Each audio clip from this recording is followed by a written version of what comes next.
right. Danny Jenkins, here we are, man. Again. We're in Las Vegas. Yes. It's a nice, cool day out. Is it? I think so. I think. You went outside? It was like 115 yesterday when I landed. It was triple digits for sure. We drove in yesterday, and we stood outside for a few minutes for a video, and I think only a matter of moments before I started sweating. It was very hot. Very hot. And I came from Orlando, so saying it's very hot coming from Orlando. Exactly. We have some great weather in Orlando, and good team in Orlando as well. We had the pleasure of joining you for Zero Trust World. Incredible events. Hopefully people get to join you for your next one. I think yes. we're hoping to join you as well. Yeah, we're looking forward to it. It's March next year this time. Yeah, it's going to be fun. So we're here in Vegas, obviously, for Black Hat USA 2025. Your presence here continues to grow. You're able to find a way to cut through the noise. Clearly Zero Trust is a big topic, continues to be, and organizations, I feel, are starting to really get a grasp on what that means for them operationally. What's kind of the vibe here now that you're here in Vegas and talking to folks? So I think Zero Trust, not Zero Trust, I think at the end of the day, people are looking for tangible solutions that actually work. We've gone past this stage where we can sell air, and we can say, oh, this is the best thing that's going to magically find all the bad things on your system. People are starting to realize that's not an option.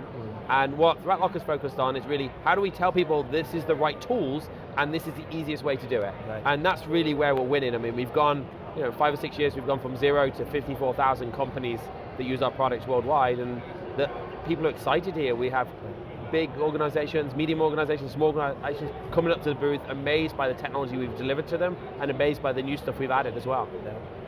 Yeah, and it wasn't directly solicited, but the feedback from customers at Zero Trust World was incredible. The ease of use of the solution, the way it actually enables them to conduct business safely. They don't have to worry about a bunch of stuff. And that leads me to the point of a talk you have here at Black Hat around simplifying security. And I think that just that topic itself is spot on, because complexity drives exposure, drives chaos, which if you try to rein all that in, you're spending time reining it in as opposed to doing business. So tell me a little bit about the session that you're doing and that concept in general. Really, we're going to give you essentially a list of these are the things that you should be doing. It's not brain surgery. It's not complicated. It's just you go through the process. People think security is some magic. We're trying to outsmart the attackers. No, we're just putting basic controls in place, basic principles in place, and then you don't need to outsmart the attackers because they just can't get in. Right. And that's really what we're going to talk about, is stop trying to overcomplicate it and just say, this is my system, this is how it needs to work, this is what I need to do. And we'll give you a list of things you should go home and do, go back to the office and do when you leave Vegas. And so, we've talked to a number of members of the team, and there's always the general, here's how things look and work, and then there's always the exception. And I think that's where you and your team really shine in the solution, is keeping it simple when managing the exception. There's always that one request that comes through, I need access to this, or we need to share this, or whatever. And to be able to do that simply is an art and a gift. So when we started, I mean, ThreatLocker is an entire platform now, but when we started, we realized that our first goal was to stop people allowing software by default, because we knew malware is just software. So how do we just block this stuff by default? And we realized there's 3 problems that we've got to solve. One is, it's got to be really easy to deploy.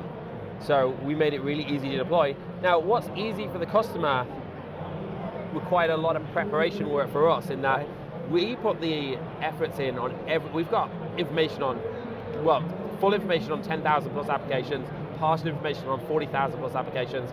What that means for a customer is we've done all that work, so you don't have to. We just say, you've got this app, this is what you need to know.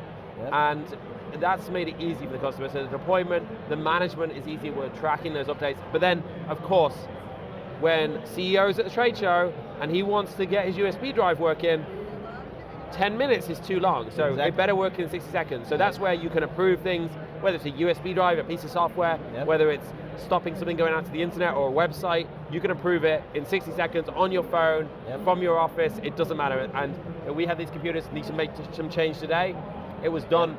Like we started making the change at 9:57, and all computers were changed by 10 o'clock when everybody walked in the door. I love it. And I can confirm, we've had a few interviews with your team. We use some software to record. Yeah. And it's blocked by default. Yes. And within a matter of moments, your team was able to connect with our platform, do the recordings, easy peasy. Yeah, easy that's peasy. it. So, talk to me about, so obviously a platform, multiple modules, organizations can turn them on, use them in different ways to achieve their own security posture in line with their desired business objectives. A new module you just launched, Defense Against Configurations, so DAC. Tell me a bit about what that is. Yeah, so, and this is actually a feature that we include across our platform in all modules. So if you've got anything, we include it. And what we realized is, we've got 54,000 companies. Every time we see a successful breach, it's because they literally didn't turn on the security, and they forgot, they were busy. IT people, security people get busy. So a few years ago, we set up account management teams. Their job is to email and harass people, but they can only email and harass someone that much time, saying, you haven't configured this right, and they were trying to check lots of things. So then we realized we need to make this automated, and we started off with the ThreatLocker stuff. So we'll say, we're going to do all the checks of your ThreatLocker configuration and make sure it's right. And the second thing we realized, if we're going to do the ThreatLocker stuff, why don't we expand it to all of the Windows settings that should be set by default? So we're doing 170 checks on your endpoint every day, and automatically reporting up to ThreatLocker's central database where you can go and see it, the results. Right. We'll send you an email once a week saying where your problems are. We'll align every failure to a compliance framework. So we'll say NIST CS cybersecurity framework requires this, 171 requires this. So that's really what we did, and we said let's expand it out like that. And now we got a beautiful product that very easily shows you what's wrong in your environment, shows you how important it is, and shows you why it's wrong and how you can fix it. And what's cool, we ran this in our own environment, and we found failures in our own environment, which is a little bit embarrassing, but within 5 minutes, between the ThreatLocker products and the other small Windows changes, our entire environment was secure. And I'd rather be embarrassed for a misconfiguration or a lack of configuration than the alternative. Yeah, that's it. Yeah. And the future goal is to expand this out as well to third-party systems like Office 365 or Microsoft 365. Yeah, I think there's a whole space there. I've seen some organizations struggle with a lot of the business applications, not just Office, but like SAP and a bunch of other things that they're doing so many things in those environments. They also need the concept of only what's right. Yes. For the moment, for the person, for the system. You talked a bit about small organizations, medium organizations, large enterprise. One whole set of the commercial space, but then there's a special set of organizations in the federal government that requires certain things to be done in order to engage with them. They have the same challenges as the commercial space, maybe even a heightened set of requirements. 3PAO audit, CMMC, FedRAMP. All this stuff. So talk to me a little bit about what you've done to reach those organizations, those departments, those institutions with your solution in a way that they can actually accept it. So ThreatLocker has been providing services to the federal government for a long time. We've got parts of the US Navy as customers for a long time. But as requirements tighten up, they require FedRAMP, 3PAO audits, and also anyone who's a defense contractor is now being put pressure on. This is a cloud service. Is it considered confidential data? Isn't it considered confidential data? And the lines get really gray, especially when it comes to security products, because the more we can ingest, of course, the better our product can be, but also we don't want to cross that line and ingest something that we shouldn't do.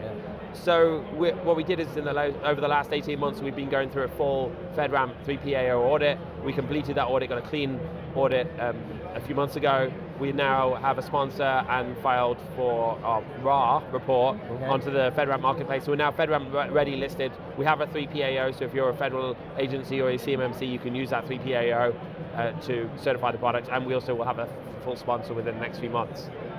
So the value to you as an organization delivering products and services to them is probably well understood, but what's the value for your solution in that environment, Maybe you can kind of touch on that.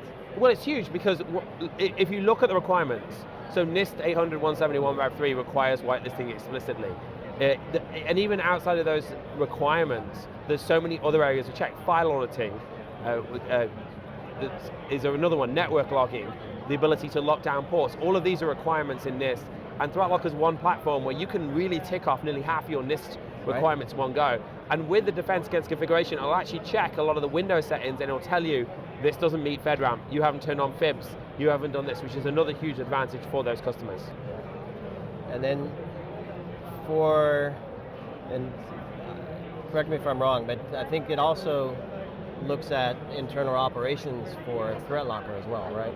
How you build the products and how you manage from a FedRAMP point of view? Yeah. Yeah, so it's, we didn't have to make many changes in ThreatLocker because we've always been on the paranoid side of security. Right. So everything we've always done has been a zero trust approach to begin with within our own environment.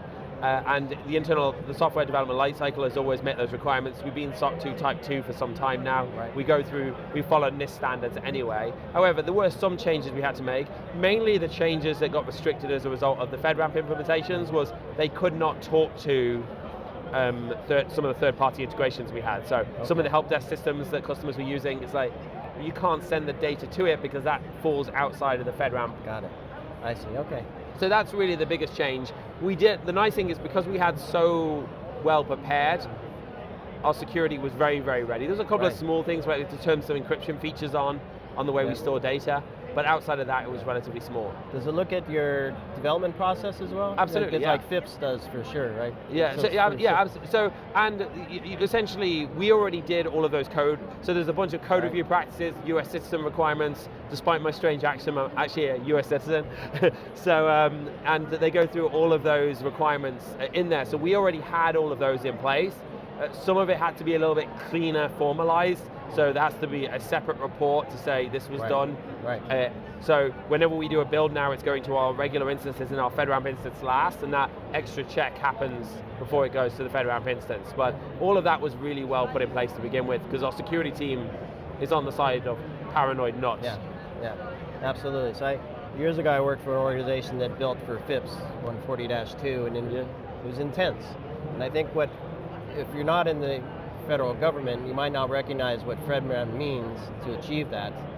And so the reason I'm asking these questions is for the customers you have, the prospects that you're speaking with that don't understand the value of FedRAMP for them, even though they're not requiring FedRAMP to engage with them. Just the maturity of your organization from a security perspective, how you operate, how you build, how you deliver, the maturity of the application, in terms of security and privacy and how you can't get through that if you don't have those maturities in place. And exactly. So I think you want to work with, as a customer, you want to work with an organization that gets that right. Absolutely. Because it's the right thing to do, and then also because they can demonstrate it through something like a FedRAMP that says we know this is the right thing to do. We now can demonstrate that through FedRAMP. And that's really it. Customers are much happier working once you've completed these audits, and they feel more comfortable that you've got these processes in place. I will say one thing though, compliance and security are not the same thing. I know. Compliance often, and in some respects, we had to turn features off that made our environment less secure because of FedRAMP requirements. Interesting. We superseded them with alternative methods, but they're not necessarily aligned. But you know when you're going through that checklist, you're locking this down really, really tight. And I remember someone did a slide once at a trade show, and it was the best analogy I could see on the difference between compliance and security. There was a guy on a motorcycle naked with a helmet on, and he said, "This guy's compliant." So you've always got to think about these things when you're building. We build security first, and then we make and we build our products as security first. We build our infrastructure security first. We build our team security first, and then we add compliance, layer compliance on top of that, and that allows us to make sure we haven't missed anything, and aligns up. Right, and if you've done your security right, you shouldn't have to add too much for the compliance. Right. If anything, you're adding a little bit more process. Right. Yeah, that's perfect.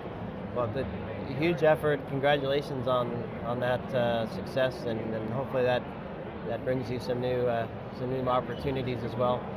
What? as we have guests passing by. Let's wrap with this. What's coming next? What's on the horizon? I know you can't give away too much, but is there a trend? Is there a trend you see happening? Look, I see ThreatLocker has really developed into a very, very highly powered cybersecurity platform that focuses on zero trust principles first. So our goal is to continue to expand that, to expand the platform, making it easier for people to gain zero trust in different areas. Right. We did Microsoft integrations earlier on this year, third-party integrations, more of those, helping customers throughout their entire ecosystem. How do you, I'll close with this, how do you continue to grow the platform, the modules, the capabilities, that starts to get, I won't say complex, but there's a lot going on there. How do you maintain simplicity as you grow that? I think you follow the same principle on everything you add, and you check it and you question, and one of the things we do as a company, I'm here today, our CP product officer is in Brazil at a Gartner event today. That's right. We love Rob. I will stand on this floor and I will meet with as many customers as possible. All of our product people meet with customers, and the reason we do that is not to hear how great our product is, which we do plenty, but also what is hard. This is what took me so long. And that's how you do it. As long as the people who are controlling the direction of the product are constantly engaged with the user of the product, you win. So many companies separate it. The CEO stops coming out, the chief product officer stops coming out. It's really, really important. We understand the customer's complaints, we understand their problems, and we understand how they use it. And if you do that, you always win. We're also the biggest user of every one of our products. So we have managed services around both our EDR and MDR, with our MDR, and our approvals and whitelist with our cyber here approvals, which means we have over 1 million endpoints that send their approvals to ThreatLocker to process. So if it was hard, we'd be out of business. So as you're describing all this, and I got to see you in the Iron Man suit at Zero Trust World, and before we started recording, we talked about it being hot and uncomfortable, but you said it was actually more than uncomfortable, it actually would pinch you sometimes. Oh, it pinches everywhere. The blisters all over my legs, everywhere. Exactly. So you want to soften those edges, you want to remove those points where pinching can occur, and it sounds like your team pays attention to that. And we do that all the time. Makes the product comfortable to wear. Yeah, we do it all the time. We make sure our devs are involved, we make sure our product team, if you look here today, we've got the tech product lead here at the booth. We've got our one of our development managers here at the booth, and they're here. They're here to use the product, they're here to see customers' questions, they're here to see everything, and we take that feedback back and we go away. And I think everyone in ThreatLocker almost sees it as shame when we fail. And we do fail, we make mistakes, we didn't think things through properly, you don't understand how a user's going to interact with an application, but we get embarrassed by that, and we go back and we make it better.